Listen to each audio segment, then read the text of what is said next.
రాజద్వారం దగ్గర నిలబడితే లోపల ముందు తులసి కోట కనపడేటట్టుగా పెట్టేవారు. తలుపు ఇలా తీశారనుకోండి, వాటి దృష్టి ఎదురుగుండా ఉన్న వాటి దృష్టి తులసి కోట మీద పడుతుంది. అంత పెద్ద తులసి కోట ఉండేది లోపల. ఆ తులసి కోట కానీ ఎదురుగుండా ఉందనుకోండి, మీరు లోపలికి రావాలంటే ముందు తులసి కోట చూస్తే తప్ప ఇంకోటి కనపడదనుకోండి. లోపలికి వచ్చే ముందు ఉగ్రభూత ప్రవేశం ఉండదు.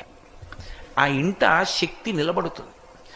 కారణం ఏమంటే ఆ తులసికి ఉండేటటువంటి శక్తి అటువంటిది. కాబట్టి ఆ తులసి గురించి చెప్తూ ఒక మాట అంటారు.